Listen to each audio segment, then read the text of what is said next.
გესალმებით. პირველ რიგში ძალიან მიხარია, რომ ამდენი დაინტერესდით სოციომედია მარკეტინგის მენეჯერის პროფესიით და ვეცდები, რომ დღევანდელ მასტერკლასზე ამოვწუროთ ყველა ის კითხვა, ყველა ის საკითხი, რაც შეიძლება რომ ამ პროფესიასთან დაკავშირებით გაინტერესებდეთ და რა შეკითხვა შეიძლება რომ გქონდეთ სამომავლოდ თქვენთვის განიხილავს როგორც პროფესიას თუ თქვენ აპირებთ რომ თქვენი ბიზნესისთვის გამოიყენოთ ან ვინმეს დაქირავება გსურთ, არ აქვს მნიშვნელობა, შევეხებით იმ საბაზისო საკითხებს, რომელიც აუცილებლად უნდა იცოდეთ, როდესაც სოციომედია მარკეტინგზე არის საუბარი. გავაზიარებ. პირველ რიგში მოკლედ გეტყვით ჩემს შესახებ, ამჟამინდელი პოზიცია მიკავია Windforce-ში, რომელიც არის კრეატიული სააგენტო, ერთ-ერთი ყველაზე ძველი 20 წელია, რაც საქართველოს ბაზარზე არსებობს. და ვარ ციფრული დეპარტამენტის ხელმძღვანელი. ჩემი სამუშაო გამოცდილება ძირითადად მარკეტინგულ სააგენტოებს უკავშირდება, მათ შორის იყო ციფრული სააგენტო Meta Agency, სადაც სოციალური მედიის ხელმძღვანელი ვიყავი, ასევე მარკეტინგული სააგენტო Ginger-ში, სადაც სოციალური მედიის ხელმძღვანელი ვიყავი. და სააგენტოს მუშაობის პრინციპი არის ესეთი, რომ როგორც წესი ძალიან ბევრი დამკვეთი ყავთ სხვადასხვა კომპანიები, რომლებსაც სჭირდებათ შესაბამისად ციფრული ან სოციალური მედიის მომსახურება და ეს ყველაფერი იძლევა იმის საშუალებას, რომ ძალიან დიდი გამოცდილება დავაგროვოთ ძალიან სწრაფად.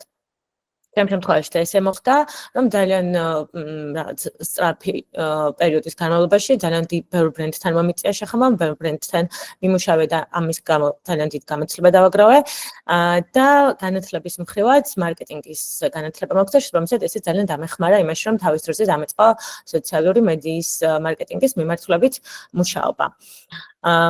დავიწყოთ, მოდი უკვე უფრო საინტერესო ნაწილზე გადავიდეთ და რაზე ვისაუბრებთ, მოკლედ რომ გითხრათ, პირველ რიგში დავიწყებთ განმარტებით რა არის სოციალური მედია მარკეტინგი, ვისაუბრებთ სოციომედია მენეჯერის და ადვერტაიზერის პროფესიაზე, რას ნიშნავს სოციომედია მენეჯერი, რას ნიშნავს ადვერტაიზერი, რით განსხვავდებიან ერთმანეთისგან, თითოეულს რა ფუნქცია მოვალეობები აქვს. ასევე ვისაუბრებთ, რა თქმა უნდა, სოციომედია მენეჯერის მოვალეობებზე და უნარებზე. რა უნარები უნდა გქონდეს ეს ყველაზე მნიშვნელოვანია და განვიხილავთ ასევე მსგავს პროფესიებსაც. ვნახავთ ბაზრის მოთხოვნა როგორი არის აქ ზოგადად გლობალურადაც და ვნახავთ როგორი არის ამ მხრივ სიტუაცია საქართველოში, ანუ ანაზღაურება როგორი არის სოციომედია მენეჯერების სხვადასხვა დონეების მიხედვით. და ასევე უპასუხებთ იმ კითხვას, რომელიც ალბათ ყველა საწყობს, ვისაც არ ჰქონია აქამდე შეხება ამ სფეროსთან, როგორ დავიწყოთ ამ სფეროში მოღვაწეობა და როგორ გავხდეთ სოციომედია მენეჯერები. დავიწყოთ სოციომედია მარკეტინგის განმარტებით. სოციომედია მარკეტინგი რო განვმარტოთ, პირველ რიგში აუცილებლად უნდა ვიცოდეთ ზოგადად რა არის სოციალური მედია, მიუხედავად იმისა, რომ დარწმუნებული ვარ, ყველა თქვენგანი იყენებთ სოციალურ მედიას ყოველდღიურ რეჟიმში, ოფიციალურ განმარტებას გავეცნობით დღეს, გავეცნობით ასევე რა არის მარკეტინგი და შემდეგ უკვე გავეცნობით რა არის უშუალოდ სოციომედია მარკეტინგი. ანუ სათითაოდ გავავლით სოციალურ მედიას, ცალკე მარკეტინგს და შემდეგ ერთიანობაში სოციომედია მარკეტინგი რას ნიშნავს, მაგას განვიხილოთ. დავიწყოთ სოციალური მედიით. ეს არის სხვადასხვა ვებგვერდების და აპლიკაციების ერთობლიობა, რომლებიც მომხმარებლებს საშუალებას აძლევს, რომ შექმნან, გააზიარონ კონტენტი და მონაწილეობა მიიღონ სოციალურ ინტერაქციებში. ინტერაქციების კომპონენტი გულისხმობს იმას, რომ მომხმარებლებს, ანუ ჩვეულებრივ ადამიანებს, ვინც სოციალურ ქსელებში რეგისტრირდებიან, შეუძლიათ, რომ ერთმანეთთან კონდეთ კავშირი, ერთმანეთის დადებული პოსტები ნახონ, ერთმანეთს მიწერონ, ერთმანეთს დაუკომენტარონ, გადააზიარონ მათი კონტენტი და ასე შემდეგ. და არა მხოლოდ ერთმანეთს, არამედ ასევე კონდეთ კონტაქტი კომპანიებთანაც, კომპანიის ბიზნეს გვერდებს მიწერონ, კომენტარები დაუწერონ, ჯგუფებში გაწევრიანდნენ და შექმნან თავიანთი, ესე ვთქვათ, სოციალური წრეც ამა თუ იმ სოციალურ ქსელში. რაც შეეხება მარკეტინგს.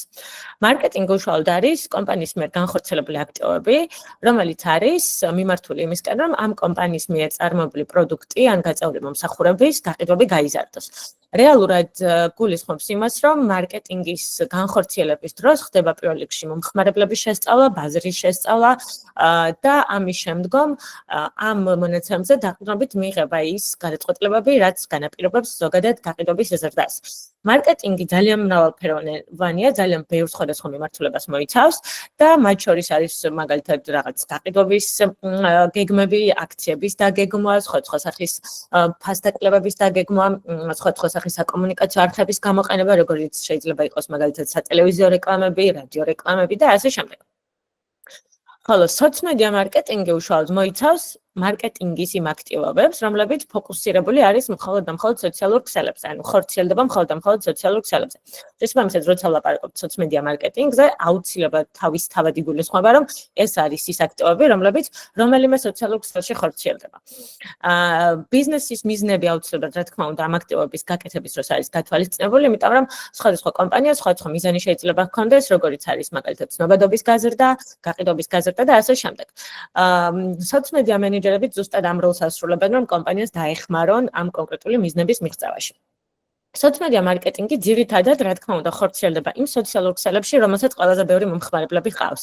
ესეთი ქსელები საკმაოდ ბევრი გვაქვს, დაწყებული Facebook-ით, რომელიც არის ყველაზე მეტი მომხმარებლით გამორჩეული პლატფორმა. წლები არის უკვე რომ Facebook-ი ინარჩუნებს ლიდერობას ამ მხრიდან, მთელი მსოფლიოს მასშტაბით ყველაზე მეტი მომხმარებელი ყავს. გვაქვს, რა თქმა უნდა, Instagram-ით, რომელიც არის უფრო ვიზუალური პლატფორმა, აუცილებელი არის რომ პირობითად ფოტო და ვიდეო განვათავსოთ იქ. გვაქვს ასევე TikTok-ი, რომელიც თავიდან თითქოს გასართობ სოციალურ ქსელად იყო დაპოზიციონირებული, მაგრამ ნელ-ნელა იმდენად გაიზარდა უკვე, რომ მნიშვნელოვანი ნაწილი გახდა კომპანიებისთვისაც და აუცილებელიც გახდა პრინციპში, რომ კომპანიებმაც გამოიყენონ. გვაქვს ასევე LinkedIn, რომელიც არის პროფესიული სოციალური ქსელი და გამოიყენება იმისთვის, რომ დასაქმების მსურველები დამსაქმებლებს დაუკავშირდნენ და ზოგადად თქვენი პროფესიული მიღწევები, განათლება, კარიერული ნაწილი ყველაფერი გამოაქვეყნოთ ამაზე, რომ პოტენციურად დააინტერესოთ დამსაქმებლები. გვაქვს მაგალითად Pinterest-იც ასევე, რომელიც უფრო ინსპირაციისთვის გამოიყენება და ეს ინსპირაცია შეიძლება ბევრნაირი იყოს, რაღაც ჩაცმულობის ინსპირაცია, სახლის დიზაინის, ინტერიერის ინსპირაცია, შესაძლებელი არის იყენებდეთ მაგალითად სხვა საჭმლის რეცეპტების მოსაძიებლად და ასე შემდეგ. გვაქვს ასევე Twitter-ი, ეგრეთ წოდებული, უბრალოდ ძველად Twitter-ი და ახლა X-ი, რომელიც ასევე ძალიან პოპულარულია, ოღონდ არა საქართველოში. საქართველოს სამწუხაროდ ვერ მოიპოვა დიდად პოპულარობა. გვაქვს Reddit-ი, რომელიც ფორუმის ტიპის სოციალური ქსელი არის და რა თქმა უნდა YouTube-ი, რომელზედაც ვიდეოს განთავსებები ხდება და თუ რამის მოძებნა სურს მომხმარებელს, რამის ტუტორიალის ან რამის სწავლა უნდა, პირველ რიგში YouTube-ზე შედის. მოკლედ საკმაოდ მრავალფეროვანი სოციალური ქსელები გვაქვს და აქედან გამომდინარე, საკმაოდ მრავალფეროვანი არის სოციმედია მარკეტინგიც. სხვადასხვა ქსელში შესაძლებელია სხვადასხვა მიდგომა იყოს საჭირო ამ კონკრეტული სოციალური ქსელის სპეციფიკიდან გამომდინარე. სოციმედია მარკეტინგი რო უფრო კარგად წარმოვიდგინოთ და მარკეტინგის ზოგადად ურთიერთკავშირი, კარგად რომ აღიქვათ, წარმოვიდგინოთ, რომ ეს წრე არის თვითონ მარკეტინგი, რომლის შუაშიც, ანუ რაღაც კონკრეტული ნაწილი, ანუ ქვესიმრავლე ამ მარკეტინგის არის ციფრული მარკეტინგი, ანუ მარკეტინგი ბევრად უფრო დიდი სფეროა ვიდრე ციფრული მარკეტინგი და გვაქვს შემდეგ სოციმედია მარკეტინგი. ანუ ციფრული მარკეტინგის ერთ-ერთი შემადგენელი კომპონენტი არის სოციმედია მარკეტინგი. ანუ საკმაოდ დავიწროვებული არის სოციმედია მარკეტინგის უფლებები და უფლებამოსილებები. ციფრული მარკეტინგი თავის მხრივ ყველა იმ აქტივობას მოიცავს, რომელიც ონლაინ სივრცეში ხორციელდება და ეს ონლაინ სივრცე შეიძლება იყოს კომპანიის ვებგვერდი, შეიძლება იყოს მობილური აპლიკაცია, შეიძლება იყოს ციფრული რეკლამის პლატფორმები და ასე შემდეგ. და სოციმედია მარკეტინგი მხოლოდ ამ კონკრეტული იმიდან, ანუ ციფრული მარკეტინგი თავის მხრივ მოიცავს, რა თქმა უნდა, სოციალურ ქსელებსაც, მაგრამ სოციმედია მარკეტინგი მხოლოდ სოციალურ ქსელებზე არის ფოკუსირებული. და ახლა თვითონ სოციმედია მარკეტინგში რა იგულისხმება? აი, როდესაც ვლაპარაკობთ სოციმედია მარკეტინგზე, გასაგებია, რომ კი ბატონო არის დაუშვათ აქტივობები, რომელსაც კომპანია აკეთებს, პირობითად Facebook-ზე, იმისთვის, რომ თავის გაყიდვები გაზარდოს ან ცნობადობა გაზარდოს, მაგრამ კონკრეტულად რა კომპონენტებისგან შედგება, ეგეც რომ გავიაზროთ. პირველი ნაწილი არის კონტენტი. კონტენტში იგულისხმება ნებისმიერი რაღაც, ნებისმიერი პოსტი, ნებისმიერი სტორი, ნებისმიერი ვიდეო, ნებისმიერი სტატუსი, რომელიც თქვენ ხდებათ სოციალურ ქსელებში. როდესაც პირობითად Instagram-ზე შედიხართ და სტორებს უყურებთ, ან feeds scroll-ავთ, ან პირობითად Facebook-ზე გადადიხართ და ჯგუფში რაღაც სტატუსებს კითხულობთ, ეს არის უკვე კონტენტი. ჩვეულებრივი მომხმარებლების მიერ შექმნილი პოსტებიც იგულისხმება ამ შემთხვევაში. უბრალოდ სოციმედია მარკეტინგის კუთხით ჩვენთვის რა თქმა უნდა საინტერესო არის და ჩვენთვის უფრო მნიშვნელოვანი არის ის კონტენტი, რომელსაც კომპანიები ქმნიან. ესეთი მაგალითიც გაქვთ ამ სლაიდზე წარმოდგენილი კომპანიების მიერ შექმნილი კონტენტის, როგორც არის მაგალითად თვითონ Smart Academy-ის ერთ-ერთი პოსტი, რომელიც სოციალურ მედიის საერთაშორისო დღეს ეხება და მაგალითად TikTok-ის ვიდეო, რომელიც McDonald's საქართველოს გვერდზე დევს. კონტენტის განსათავსებლად, რა თქმა უნდა, სოციმედია მარკეტინგი იმით იწყება, რომ პირველ რიგში ბიზნეს გვერდებს ქმნით და შემდეგ ხდება უკვე ამ კონტენტის განთავსება. კონტენტის გარდა ასევე რაც ძალიან მნიშვნელოვანი კომპონენტი არის სოციალ მარკეტინგის არის community management-ის ნაწილი. Community management-ი მოიცავს თავის მხრივ მომხმარებლებთან კომუნიკაციას. სოციალური ქსელების სხვა მედია საშუალებებისგან განსხვავებით როგორც არის ტელევიზია მაგალითად ან რადიო, საშუალებას გვაძლევს რომ პირდაპირ კომუნიკაცია გქონდეს იმ მომხმარებლებთან, რომლებიც რაღაცთანიან დაინტერესებული. ეს შეიძლება იყოს იმით, რომ კომენტარი დაგვიწერონ პოსტზე და ასეთ შემთხვევაში ბრენდი ან კომპანია აუცილებლად უნდა პასუხობდეს ამ კომენტარებს, რაც სკრინზე მაგალითად გავაწითლე, სადაც კომპანიის მე გაცემულ კომენტარებზე გაცემული პასუხები ჩანს და ასევე community management-ი მოიცავს იმ შეტყობინებებს, რომელსაც მომხმარებლები წერენ კომპანიებს და კომპანიებმა რა თქმა უნდა ამ შეტყობინებაზე პასუხი უნდა დაუყოვნონ, იმიტომ რომ მომხმარებლის მოლოდინიც ეგეთი არის, რომ რადგანაც რაღაც კითხვას იწერებიან, მისი პასუხიც აინტერესებთ. Community management-ი ფაქტობრივად გამოდის მომხმარებელთან კომუნიკაციის მართვა და მნიშვნელოვანი არის იმ მხრივ, რომ უზრუნველყოფს, ესე ვთქვათ, კომპანიის მხრიდან კარგი სერვისის გაწევას. ანუ სოციალ მარკეტინგში თავის მხრივ არსებობს სერვისის გაწევის ფუნქციონალიც და ეს ზუსტად იმაში გამოიხატება, რამდენად სწრაფად, რამდენად ამომწურავად სცემს კომპანია დასმულ კითხვებს, შემოსულ შეტყობინებებს პასუხს. ბევრი კომპანია ზოგადად არ აქცევს ხოლმე მაგალითად კომენტარებს ყურადღებას, ზოგი შეიძლება რაღაც ნაწილს პასუხობდეს, ნაწილს არ პასუხობდეს. ესეც კომპანიის სტრატეგიაზე არის დამოკიდებული. თუმცა რაღაც დოზით რომ ყველა კომენტარი მაგალითად უპასუხოთ დავტოვოთ, ძალიან ცუდი არის კომპანიის იმიჯისთვის. თქვენც ალბათ როდესაც როგორც მომხმარებლები კომპანიას წერთ და გაინტერესებთ პასუხი და უპასუხოთ რჩებით, ალბათ ძალიან გაღიზიანებთ და ყველა ეგრეა. და მესამე კომპონენტი, რომელსაც მოიცავს სოციალ მარკეტინგი, არის advertising-ის ნაწილი. იქიდან გამომდინარე, რომ როდესაც კონტენტს ვქნით ჩვენ და გვინდა რომ ეს კონტენტი ბევრს ვაჩვენოთ, ანუ პოსტი დავდეთ, არ უნდა გქონდეს იმის მოლოდინი, რომ ამ პოსტს თავისით მიაგნებს და ნახავს მომხმარებელი. ამისათვის აუცილებლად გვჭირდება ჩვენ რომ თანხა გადავიხადოთ იმისა, რომ ჩვენი პოსტები უფრო ბევრ ადამიანს ამოუვარდეს და ამას ქვია advertising-ი, ანუ რეკლამა. როდესაც სოციალ მარკეტინგში რეკლამას სიტყვას გაიგებთ, ან advertising სიტყვას გაიგებთ, იცოდეთ რომ ეს გულისხმობს იმას, რომ კომპანიები დამატებით თანხას იხდიან იმაში, რომ მათი პოსტი ბევრმა ადამიანმა ნახოს. ასეთ შემთხვევაში დარეკლამებულ პოსტებს ქვეშ, ანუ გვერდის სახელის ქვემოთ აწერიათ ხოლმე როგორც წესი sponsored. აქაც წითლად შემოვხაზეთ სკრინზე რომ კარგად ჩანდეს, ეს არის მაგალითად Facebook-ზე როგორ შეგხვდებათ, როგორც ხედავთ ან Volvo Cars საქართველოს წერია და ქვემოთ არის უკვე sponsored დაწერია და შემდეგ მოდის კონკრეტულად პოსტი, ხო? ანალოგიურად არის Instagram-ის შემთხვევაშიც, რომელიც მეორე მაგალითში ჩანს, სადაც ჩანს Instagram-ის გვერდის სახელი, username და ქვემოთ არის უკვე ისევ sponsored მითითებული. ზოგან შეიძლება ეწეროს მაგალითად promoted. LinkedIn-ის შემთხვევაში მაგალითად LinkedIn-ზე თუ რეკლამა შეგხვდეთ, ქვეშ აწერია ხოლმე როგორც წესი promoted. ეს ვალდებულებაც არის სოციალების მიერ, რომ აუცილებლად გქონდეთ მითითებული რა არის, ესე ვთქვათ, დარეკლამებული კონტენტი. დარეკლამება ძალიან მნიშვნელოვანი არის იმ მხრივ, რომ ეს პოსტები ბევრ ადამიანს ვაჩვენოთ და კომპანიამ შეძლოს თავიანთი ბიზნეს მიზნების მიღწევა. Advertising-ი ცალკე პროფესიაც არის, ზოგადად და advertiser-ის პროფესიასაც გავულით და ვნახავთ რას გულისხმობს. საკმაოდ ისეთი საფრთხილო პროფესია არის, იმიტომ რომ აქ არის საუბარი ამ რეკლამის დაგეგმვაზე, მის ბიუჯეტირებაზე, თანხებთან არის შეხება და ასე შემდეგ. თუმცა რაც უნდა ვიცოდეთ, არის ის, რომ სოციალ მარკეტინგში გვჭირდება advertising-ის ნაწილიც და ერთ-ერთი მნიშვნელოვანი ნაწილი არის, რომ ის კონტენტი, რაც ჩვენ გავაკეთეთ და მოგწონს ძალიან და კარგი პოსტები გვაქვს, სხვა ადამიანებსაც ვაჩვენოთ და მომხმარებლებს მივწვდეთ. და მაინც დავიწყოთ ახლა სოციალ მენეჯერი ვინ არის? პროფესია სოციალ მენეჯერი რას გულისხმობს? სოციალ მენეჯერი მართავს სხვადასხვა კომპანიის, სხვადასხვა ორგანიზაციის სოციალურ ქსელებს. ეხლა რა მაგალითებით ნახეთ ჩვენ რომ პირობითად სადღაც პოსტი დაიდო, სადღაც story, სადღაც რეკლამა, ამ ყველაფერს ვიღაც ადამიანი უნდა კურირებდეს, ხო, ვიღაც ადამიანი უნდა აკეთებდეს და შესაბამისად სოციალ მენეჯერი ზუსტად ამას აკეთებს, რომ მართავს ამ სოციალურ ქსელებს. ეს გულისხმობს თავის მხრივ, რომ პირველ რიგში სოციალ სტრატეგია უნდა შექმნას, რითიც განსაზღვროს გრძელვადიან პერსპექტივაში, როგორი იქნება ამ კონკრეტული კომპანიის სოციალური ქსელები, დაგეგმოს კონტენტი და მიიღოს ამ კონტენტის შექმნაში მონაწილეობა. რაც იგულისხმება ის, რომ კონტენტის ნაწილში შესაძლებელი არის დაჭირდეს მაგალითად გრაფიკული დიზაინერის ჩართულობა, ვიზუალური მასალების შესაქმნელად, შეიძლება დაჭირდეს ფოტოგრაფის ჩართულობა, ფოტოების გადასაღებად, შეიძლება დაჭირდეს ვიდეოგრაფის ჩართულობა, ვიდეოების გადასაღებად და ასე შემდეგ. მოკლედ აქ რაც უნდა ვიცოდეთ არის ის, რომ კონტენტის დაგეგმვა მთლიანობაში არის სოციალ მენეჯერის ფუნქცია მოვალეობა. შექმნის შემდეგ უკვე განთავსება, ხო, აუცილებლად გჭირდება, რომ ეს პოსტები შემდეგ გამოვაქვეყნოთ ამ ჩვენ სოციალური გვერდებზე. კონტენტის განთავსებაც მის ფუნქცია მოვალეობებში შედის და ასევე კონტენტის რეკლამირებაც. მთავარი ამოცანა სოციალ მედია მენეჯერის არის ის, რომ შეიმუშაოს ეს სტრატეგია, რომელიც იქნება შედეგების მიღწევაზე ორიენტირებული და შემდგომში ეს სტრატეგია აღასრულოს. აღსრულების ნაწილი არის სოციალ მედია მენეჯერის ყოველდღიურობა. დაგეგმვა, შექმნაში მონაწილეობა, წერა, კონტენტის განთავსება, რეკლამირება და ასე შემდეგ.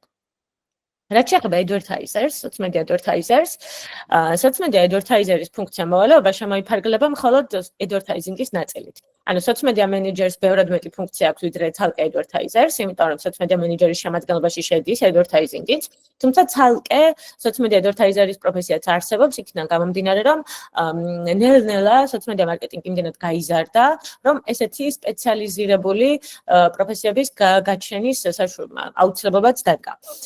იმდენად ბევრი არხი გაჩნდა, ბევრგან უწევთ კომპანიებს კონტენტის შექმნა, რომ საჭიროება გაჩნდა, რომ ცალკე იყოს მაგალითად ადამიანი, ვინც კონტენტის შექმნაზე იზრუნებს და ცალკე იყოს ადამიანი, ვინც ამ რეკლამის განთავსებაზე იზრუნებს. რეკლამის კუთხითაც იმდენად განვითარებული არის და იმდენად მრავალფეროვანი არის სარეკლამო პლატფორმები, საიდანაც ხდება რეკლამის გაშვება, რომ ამანაც გამოიწვია თავის მხრივ ის, რომ კონკრეტული სპეციალიზაციით ადამიანები გახდნენ საჭირო. social media advertiser რეალურად ამას აკეთებს, რომ სარეკლამო სტრატეგიას გეგმავს, მედია გეგმას აკეთებს, სადაც არის გათვლილი კონკრეტულად მაგალითად თვის ჭრილში ან კვარტალის ჭრილში ან ერთი წლის ჭრილში მაგალითად რა ბიუჯეტი უნდა დახარჯოს კომპანიამ, რა შედეგები შეიძლება მიიღოს ამ ბიუჯეტით. მოკლედ ცოტა რიცხვითი ნაწილი არის ეს, ცოტა ბევრი ცვლა ჭირდება ამას და პროგნოზების გაკეთება იმისათვის, რომ წინასწარ დაიგეგმოს მაგალითად მოსალოდნელი შედეგები.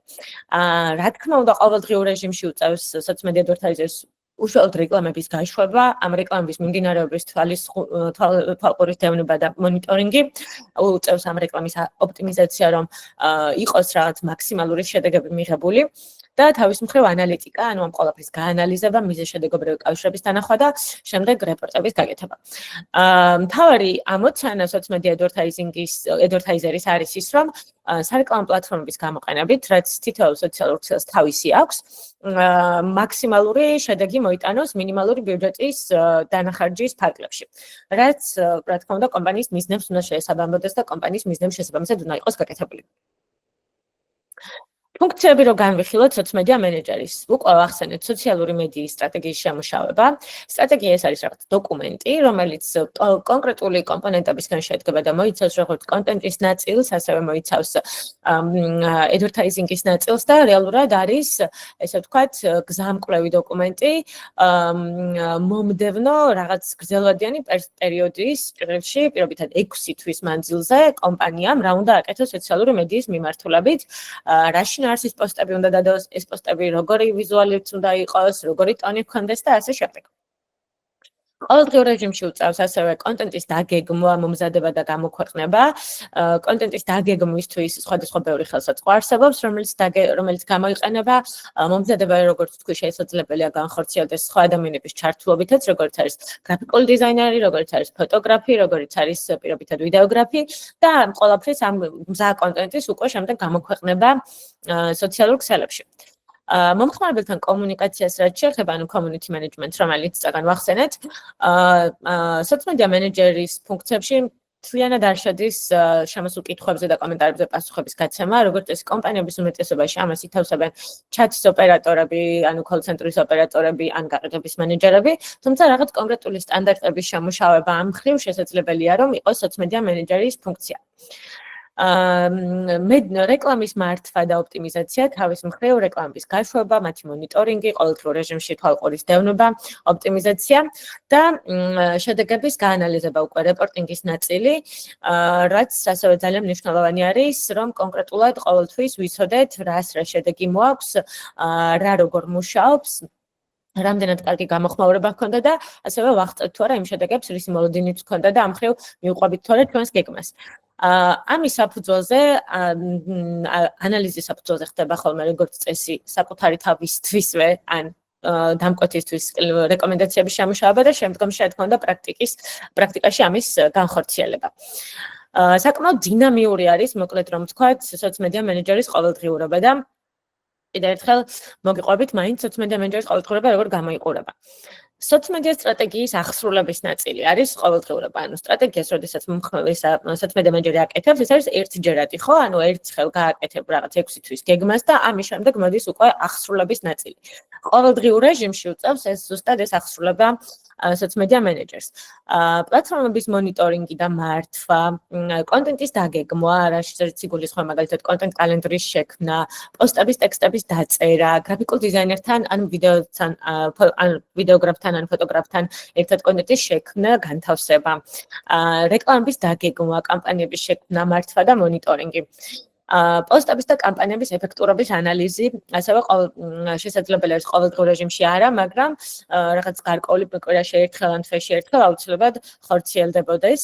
ტრენდების ანალიზი, ახალი იდეების შემუშავება აუცილებელი არის და ძალიან მნიშვნელოვანი არის, იმდენად სწრაფად იცვლება სოციომედია სივრცეში, თუნდაც ახალი თემები, ტრენდები, ყველაფერი ამას თვალყური უნდა ადევნოს სოციომედია მენეჯერმა და ამის საფუძველზე მიიღოს რაღაც გადაწყვეტილებები, თუნდაც რა შეთვალოს თავის სტრატეგიაში. ასევე შედარებით იშვიათად, მაგრამ ასევე შესაძლებელი არის, რომ ყოველდღიურ საქმიანობაში მოუწიოს სოციომედია მენეჯერს მომხმარებელთან ურთიერთობის სტანდარტების შემუშავება, ავტომატიზაციების გამართვა, რაშიც იგულისხმება მაგალითად ავტომოპასუხის დაყენება შემოსულ შეტყობინებებზე, სამუშაო საათების და არასამუშაო საათების განსაზღვრა და ამის მიხედვით სხვადასხვა ავტომოპასუხის დაყენება და ასე შემდეგ. მოკლედ, ყველა ის ნაწილი, რაც community manager-ებს და იმ ადამიანებს, ვინც პასუხს სცემენ შემოსულ შეტყობინებებს, სამუშაოს გაუმარტივებს. რა უნარები სჭირდება სოციომედია მენეჯერს ამ ყველაფრის გასაკეთებლად? რბილი უნარები ცალკე ვისაუბრებთ რბილ უნარებზე და ცალკე ვისაუბრებთ ტექნიკურ უნარებზე. რბილი უნარები პირველ რიგში აუცილებელი არის კომუნიკაციის უნარი, როგორც ვერბალური, ასევე წერილობითი. წერილობითი იქიდან გამომდინარე, რომ ძალიან მნიშვნელოვანი არის სწორად სოციომედია მენეჯერს სწორად შეეძლოს აზრის ჩამოყალიბება, აზრის გადმოცემა, მარტივად შეძლოს რთული საკითხების ახსნა, იმიტომ რომ სოციომედია მენეჯერის მოვალეობაში შედის ტექსტების დაწერაც, ხო? კონტენტის შექმნის დროს იმ ტექსტებს წერს სოციომედია მენეჯერი და შესაბამისად ამ copywriting-ისთვის აუცილებელი არის, რომ კარგი კომუნიკაციის უნარი ჰქონდეს. ვერბალური ნაწილი იმ მხრივ აუცილებლად უნდა შეეძლოს თავის დამკვეთისთვის, ეს იქნება მისი უშუალო ხელმძღვანელი თუ პირობითად რომელიმე ორგანიზაციისთანაც მუშაობს, შეეძლოს ვერბალურად სწორად ახსნას თავისი სტრატეგია, კარგად წარადგინოს შედეგები, რეპორტები მოყვეს და ეს ყველაფერი გაანალიზოს, მიზანშედეგობრივი კავშირები დაანახოს და თავისი აზრით რაც არის სწორი სტრატეგია, ეს სტრატეგია დაანახოს სხვებს. კრეატიულობა და ინოვაციურობა ძალიან მნიშვნელოვანი არის ზოგადად კონტენტის ნაწილში. გამორჩეული კონტენტი, ისეთი კონტენტი, რომელიც სხვა უამრავ და ზღვა კონტენტში გამორჩეული იქნება, მომხმარებლის თვალში მოხვდება და დაამახსოვრდება, საკმაოდ რთული საქმე არის და ამას სჭირდება ის, რომ კრეატიული აზროვნება გქონდეს, შეეძლოს რაღაც ცოტა შემოქმედებითად იდეების მოფიქრება, ინოვაციურობაც ძალიან მნიშვნელოვანი არის, რომ თუ რაღაც სიახლე გამოჩნდება ბაზარზე, პირველმა აუწყოს ფეხი, აიგრევე აუღოს ალღო და ამ მხრივ ეს უნარები ძალიან მნიშვნელოვანია. დროის მართვის უნარი აუცილებელი არის, რომ სოციალური მედია არის ზოგადად ესეთი მედია საშუალება, რომ არის ყოველთვის სიახლეებზე დაყრდნობილი, ანუ არის რაღაცა თემები, რომლებიც უცებ ყველა ლაპარაკობს, მაგრამ როდესაც ეს თემები ჩაივლის, უკვე ამ თემაზე ლაპარაკს აზრი აღარ აქვს. შესაბამისად, როდესაც მსგავსი რაღაც სიახლეები ხდება, რაღაც დიდი მოვლენა ხდება, არ ვიცი, ფეხბურთის ჩემპიონატია, რაღაც კონცერტია, რაღაც ფესტივალი არის, რაზეც ყველა ლაპარაკობს, ყოველთვის სოციომედია მენეჯერებიც ამას ფეხს უტყობენ. შესაბამის პოსტებს აკეთებენ, შესაბამის კონტენტს ანთავსებენ და შესაბამისად აქვთ ხოლმე მომხმარებლის მხრიდან დიდი გამოხმაურებები. ამას სჭირდება დროის მართვის უნარი, რომ ყისიერად, სწრაფად და დროულად მოხდეს ესეთი მომენტების გამოყენება. და აუცილებელი არის ანალიტიკური და შედეგებზე ორიენტირებული მიდგომა. სოციალური მედია არის ისეთი სფერო, სადაც ნებისმიერი ქმედება, ჩვენი ნებისმიერი აქტივობა, ყველაფერი არის გაზომვადი და შესაძლებელი არის, რომ თითოეული დადებული პოსტის შედეგები ძალიან დეტალურად ვნახოთ. თითოეული დღე, თითოეული თვე, თითოეული კვირა შევაფასოთ მიღწეული შედეგებით, შედეგების გაუმჯობესების ან გაუარესების მიხედვით და ამისთვის ძალიან მნიშვნელოვანი არის, რომ ანალიტიკური და შედეგებზე ორიენტირებული მიდგომა იყოს და თითოეულ პოსტს ჰქონდეს რაღაც კონკრეტული შედეგი განსაზღვრული და კონკრეტული მიზანი განსაზღვრული. რაც შეეხება ტექნიკურ უნარებს, სოციალურ მედიებს საკმაოდ ბევრი სხვადასხვა პლატფორმა აქვს იმისთვის, რომ გაგვიმარტივოთ ჩვენ სოციმედია მენეჯერებს სოციმედია მარკეტინგის განხორციელება, ანალიტიკა, advertising-ი და ასე შემდეგ. ყველას ამას ცალ-ცალკე პლატფორმა აქვს და რა თქმა უნდა, სოციმედია მენეჯერმა ტექნიკურად უნდა იცოდეს თითოეული მათგანის მოხმარება და თითოეული მათგანი კარგად უნდა ჰქონდეს ათვისებული. პირველ რიგში რაც ცოდნაც არის საჭირო არის ის რომ თითოეული პლატფორმა ვიცოდეთ და მათი სპეციფიკა ვიცოდეთ. ვიცოდეთ მაგალითად Facebook-ზე რა ტიპის კონტენტის განთავსება არის შესაძლებელი, რა არის ის პოსტის ტიპები, რომელიც შეგვიძლია პირობითად Facebook-ზე დავდოთ, მაგრამ ვერ დავდებთ Instagram-ზე მაგალითად. Instagram-ის შემთხვევაშიც უნდა ვიცოდეთ რა არის ამ არხის სპეციფიკა, მომხმარებლებისთვის იყენებენ ამ არხს და რა კონტენტის მოლოდინი აქვს, როდესაც Instagram-ზე შემოდიან. TikTok-იც აბსოლუტურად განსხვავებული სოციალური ქსელი და რა სპეციფიკა აქვს და შესაბამისად გამოვიყენოთ ის რომ მისთვის შესაბამისი კონტენტი დავგეგმოთ. სოციმედია პლატფორმების სამართავი ხელსაწყოები, უშუალოდ პოსტები რომ გამოვაქვეყნოთ და ამ ხრივ გავიმარწივოთ ჩვენი საქმიანობები, ამისთვის რა ხელსაწყოები გვაქვს. გვაქვს მეტა ბიზნეს მენეჯერი, გვაქვს მეტა ბიზნეს სუიტი, გვაქვს TikTok ბიზნეს ცენტრი მაგალითად და მსგავსი პლატფორმები, რომლებიც გამოიყენება თითოეული კომპანიის გვერდის სამართავად, შედეგების სანახავად, პოსტების გამოსაქვეყნებლად და ასე შემდეგ. მოკლედ მართვაში რაც შედის ყველაფრის გასაკეთებლად. სარეკლამო პლატფორმები, რომელიც გამოიყენება უკვე advertising-ისთვის, როგორიც არის მაგალითად Meta Ads Manager, TikTok-ის Ad Manager და ასე შემდეგ. ყველა სოციალურ ქსელს აქვს თავისი პლატფორმა, საიდანაც ხდება რეკლამების აწყობა და გაშვება და მაგალითად Meta-ს, რომელიც Facebook-ს და Instagram-ს აერთიანებს, აქვს Ads Manager, TikTok-ს თავისი აქვს, LinkedIn-საც თავისი აქვს, Reddit-საც თავისი აქვს, Pinterest-საც თავისი აქვს, მოკლედ ყველა სოციალურ ქსელს აქვს თავისი სარეკლამო პლატფორმა, სადაც უბრალოდ ბარათის მიბმა ხდება და შესაბამისად ამ ბარათიდან ხდება მერე სარეკლამო ხარჯების ჩამოჭრა.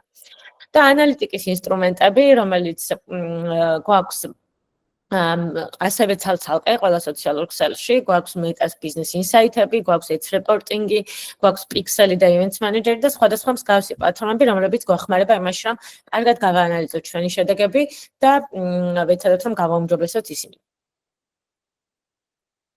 მსგავს პროფესიებს რაც შეეხება, წაღამ თქვა ძალიან სპეციალიზაცია განიცადა ნელ-ნელა სოციმედია მენეჯერის პროფესია, როგორც თქვი, საკმაოდ ბევრ ფუნქციას მოიცავს სოციმედია მენეჯერი და ნელ-ნელა მოხდა ამის დანაწევრება, ესე რომ ვთქვათ და ფუნქციების გაყოფაც.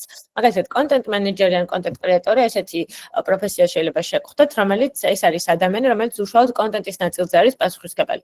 ჩვენ ხო გავიარეთ სამი კომპონენტი, იყო რისგანაც სოციმედია მარკეტინგი შედგებოდა, იყო კონტენტი, იყო community და იყო advertising-ი. შესაბამისად, კონტენტის მენეჯერი და კონტენტ კრეატორი არის მხოლოდ კონტენტზე, ანუ პირველ კომპონენტზე პასუხისმგებელი და მათ ფუნქციამოვალებებში შედის უკვე დაგეგმონ, ტექსტები დაწერონ, გამოაქვეყნონ და ზოგიერთ შემთხვევაში შეიძლება იცოდნენ ასევე გრაფიკული დიზაინის გაკეთებაც, ანუ იცოდნენ Photoshop-ი, Illustrator-ი, ან Canva-ში აწყობდნენ მაგალითად გრაფიკული დიზაინის პოსტებს და შეეძლოთ ვიდეოების გადაღებაც და ფოტოების გადაღებაც, მაგალითად, უფრო ეს კონტენტ კრეატორები არიან. გვაქვს copywriter-იც ასევე, რომელიც პასუხისმგებელი არის ტექსტების წერაზე, მხოლოდ და პოსტების copy-ს გვეძახით ტექსტებს, რომელიც თან ახლავს ხოლმე როგორც წესი ვიზუალს და ასევე ამ ვიზუალზე განსათავსებელი ტექსტების დაწერაზე არის პასუხისმგებელი. გვაქვს community manager-ი, რომელიც არის community-ის ნაწილზე, ანუ მომხმარებლებთან ურთიერთობის ნაწილზე პასუხისმგებელი. ეს შეიძლება იყოს კომენტარებში პასუხის გაცემა, შეიძლება იყოს შემოსული შეტყობინებებზე პასუხების დაბრუნება და ასე შემდეგ. ხშირ შემთხვევაში დიდ კომპანიებში, როგორც ეს community management-ი აქვს შეთავსებული call center-ის ოპერატორებს, გაყიდვების მენეჯერებს და შეიძლება ცალკე ესე community manager-ი იყოს აყვანილი, რომელიც პასუხისმგებლობაც იქნება მთლიანად მომხმარებელთან კომუნიკაცია. და გვაქვს ასევე ციფრული მარკეტერის პროფესია, რომელიც არის პასუხისმგებელი ციფრული მარკეტინგის აქტივობებზე, მათ შორის სოციალურ მედიაზეც. თუმცა არ არის მხოლოდ სოციალური მედიით შემოფარგლული და მისი საქმიანობა მოიცავს სხვა ციფრულ არხებსაც, რაც შეიძლება იყოს Google-ი მაგალითად, შეიძლება იყოს WebGuard-ი, შეიძლება იყოს მობილურის აპლიკაცია, მოკლედ უფრო ფართო არის მისი ფუნქციები, ვიდრე სოციმედია მენეჯერის.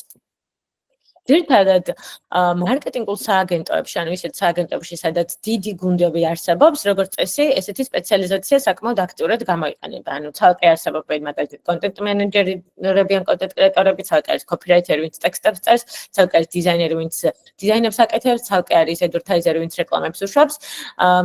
შედარებით პატარა კომპანიებში, როგორც წესი, შეიძლება რომ სოციომედია მენეჯერი იყოს, რომელსაც ეს ყველაფერი ავალია, ან შეიძლება საერთოდ ციფრული მარკეტერი იყოს, რომელსაც კიდევ უფრო ბევრი ფუნქციები აქვს, მოკლედ ეს გამომდინარეობს კომპანიის საჭიროებიდან, მისი ზომიდან და რესურსიდან, რამდენი კადრის დაქირავება შეუძლია იმ მომენტში.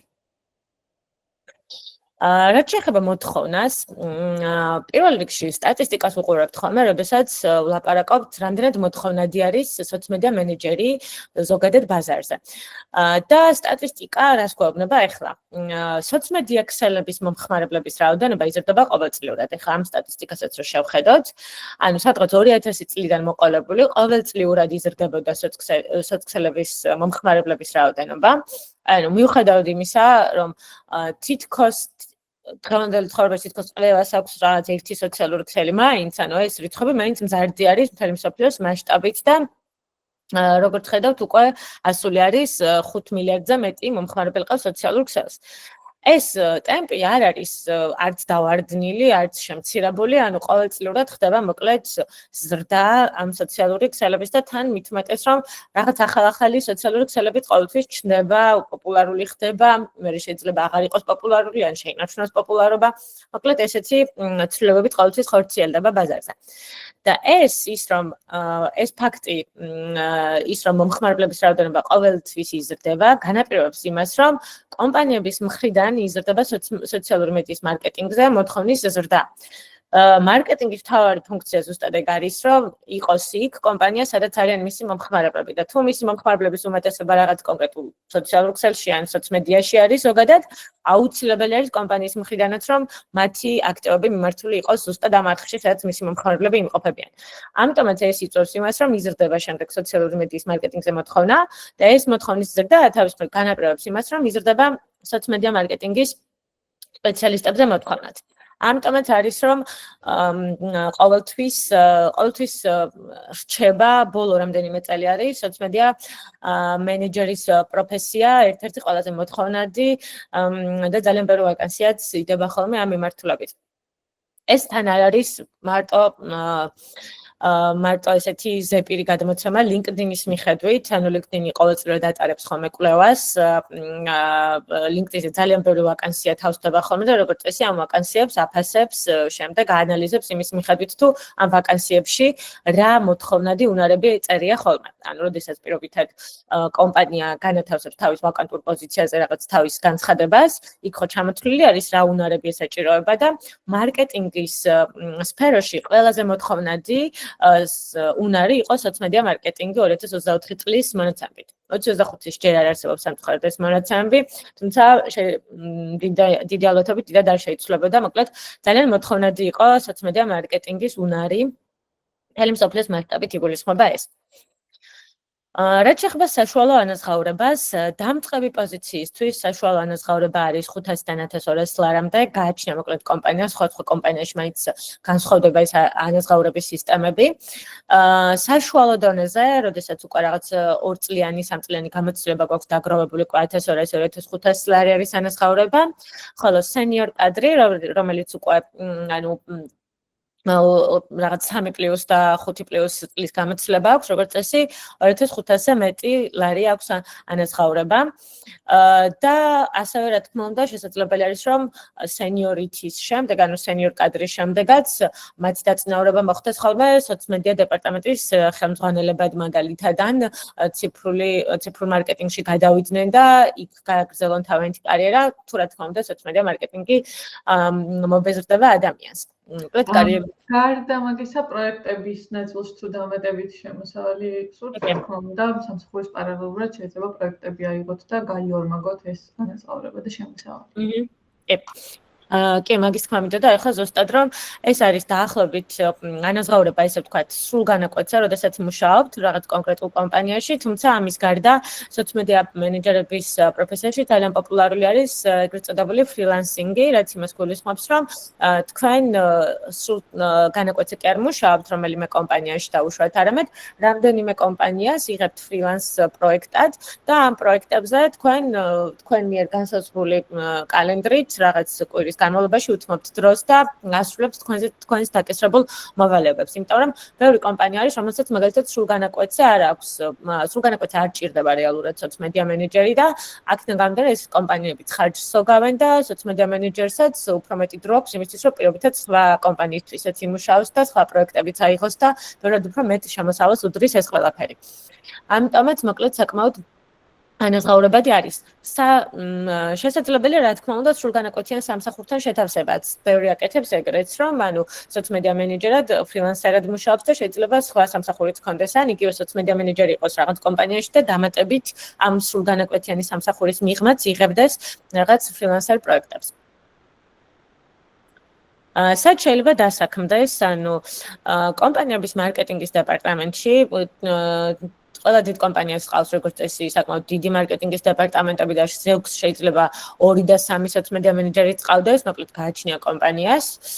შესაძლებელი არის დასაქმდეს ასევე მარკეტინგულ სააგენტოებში, რომელიც ასევე საკმაოდ ბევრი ყავს საქართველოში და ამ მარკეტინგულ სააგენტოებს საკმაოდ დიდი სოციალური მედიის გუნდები წავთ და იქ უბრალოდ ცოტა სპეციალიზირებული არის ხოლმე როგორც თქვი, თალკე შეიძლება კონტენტ კრეატორები იყოს, თალკე კოპირაიტერი, თალკე ადვერტაიზერი და ასე შემდეგ.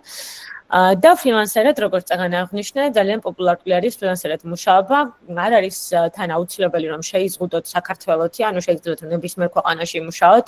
ეს გლობალურობა ძალიან დიდი უპირატესობა არის სოციალური მედიის ზოგადად და ჩვენ შემთხვევაში სოციომედია მენეჯერების შემთხვევაში ეს უპირატესობა იმაშიც გამოიხატება, რომ შეგვიძლია საქართველოსთან ვიმუშაოთ ნებისმიერ სხვა ქვეყნის კომპანიისთვის, ნებისმიერ სხვა კომპანიას შევუქმნათ კონტენტი, განვუთავსოთ, გავუშვათ რეკლამები და ასე შემდეგ. არ ვართ მოკლედ გეოგრაფიული კუთხით შეზღუდულები. და ასევე შეგიძლიათ რომ მაგალითად არ ვიცი, სხვაგან იცხოვროთ და იქედან ქართულ კომპანიებს მოემსახუროთ. ეგეც შესაძლებელია სავსებით. საიდან დავიწყოთ, ეს გაინტერესებთ ალბათ ყველაზე მეტად და პირველ რიგში რასაც გირჩევდით, რომ თეორიული ცოდნა მიიღოთ კურსიდან დამოუკიდებლად და ეს თეორიული ცოდნა საკმაოდ მნიშვნელოვანი არის იმისთვის, რომ იცოდეთ რა შესაძლებლობები აქვს სხვადასხვა სოციალურ ქსელს, ეს შესაძლებლობები რაში უნდა გამოიყენოთ, როგორ უნდა გამოიყენოთ, იმიტომ რომ თქვენ ვერ გააკეთებთ პრაქტიკას, ვერ განახორციელებთ იმ ფუნქციებს, რაც გითხარით, თუ შესაბამისი თეორიული ცოდნა არ გაქვთ. ამის სახელმძღვანელოები ესე არ არსებობს, რა თქმა უნდა, მაგრამ თეორია მაინც არის, რომელიც აუცილებლად უნდა იცოდეთ და ამის ყველაზე მარტივი მიღება არის კურსის დახმარებით, ან შეგიძლიათ რომ დამოუკიდებლად მოიძიოთ სხვადასხვა სოციალურ ქსელებს აქვს თავიანთი საგანმანათლებლო პლატფორმებიც, საიდანაც შესაძლებელი არის ამ ინფორმაციის წამოღება. აუცილებელი არის რომ მივარჯიშოთ ბევრი პრაქტიკულ დავალებებზე და кейსებზე. კურსს თუ გაიგეთ ასეთ შემთხვევაში, როგორც წესი, საკმაოდ ბევრი პრაქტიკული დავალება აქვს ხოლმე კურსებს და кейსებიც საკმაოდ ბევრი არის ხოლმე მოცემული, თუმცა თუ დამოუკიდებლად გადაწყვიტავთ, თქვენ თვითონვე პრაქტიკულ დავალებების და кейსების გასაკეთებლად ცოტა მეტი შრომა მოგიწევთ, მაგრამ თქვენ თვითონვე შეგიძლიათ რომ გააკეთოთ ესეც. გაიაროთ სტაჟირება, დამწყები როდესაც ვართ, ყველაზე კარგი გზა იმისათვის რომ გამოცდილება მივიღოთ არის რომ სტაჟირება გავიაროთ და სხვადასხვა მარკეტინგულ სააგენტოებში ყველაზე დიდ გამოცდილებას მანდ მიიღებთ, მაინც, იმიტომ რომ ბევრ სხვადასხვა ბრენდთან და ბევრ სხვადასხვა კომპანიასთან მოგიწევთ შეხება მცირე დროის განმავლობაში და თან მათ აქვთ ხოლმე საკმაოდ ესეთი ხშირი სტაჟირების პროგრამები და ამხრივაც ეს ინფორმაციით გამოგადგებათ. პორტფოლიო ასევე ძალიან მნიშვნელოვანი არის იმისათვის, რომ სამომავლოდ, როდესაც თქვენს დამკვეთებს თუ სამომავლო სამსახურში გაივლით გასაუბრებებს, აჩვენოთ თქვენი ნამუშევრები, აჩვენოთ თქვენი უნარები, რაც ყველაზე კარგად ჩანს პორტფოლიოში და შეგიძლიათ რომ შეიქმნათ თქვენი პორტფოლიო, არ არის აუცილებელი რომ აქ ჩასვათ მაგალითად ანუ შეგიძლიათ რომ პირობითად პრაქტიკულ დავალებებს ან რასაც გააკეთებთ, ისიც შეიტანოთ თქვენს პორტფოლიოში, მთავარი არის რომ უნარები ჩანდეს კარგად. და ასევე ძალიან მნიშვნელოვანი არის რომ გქონდეთ LinkedIn-ის პროფილი, თქვენი პირადი მოხმარებისთვის შექმნილი პროფილი LinkedIn-ზე, სადაც შეიტანთ ყველა თქვენს კვალიფიკაციას, ანუ განათლებას, შეიტანთ თქვენს ტრენინგებს, თქვენს გავლილ კურსებს, სერტიფიკატებს და ასე შემდეგ. თქვენ სამუშაო გამოცდილებას მიუთითებთ თქვენს უნარებს, რა მიმართულებით ხართ დაინტერესებული სამსახურის მოსაძიებლად და მაქსიმალურად დაოპტიმიზებთ თქვენს LinkedIn-ის პროფილს იმისთვის, რომ რაღაც თვალში მოხვდეთ LinkedIn-ზე, LinkedIn-ის მოსარგებლე HR-ებს, სხვა კომპანიებს ან კომპანიის წარმომადგენლებს, რომლებიც ფრილანსერებს ეძებენ. მოკლედ, საკმაოდ ხშირად ხდება ხოლმე ვაკანსიების დადება LinkedIn-ზე, ან უბრალოდ პოსტის დაწერა, რომ რაღაც კონკრეტული ვაკანსია აქვთ და ძალიან მნიშვნელოვანი სოციალური ქსელი არის იმისთვის, რომ დასაქმდეთ სოციალ მედია მენეჯერის პოზიციაზე. დიდი მადლობა მეგობრებო.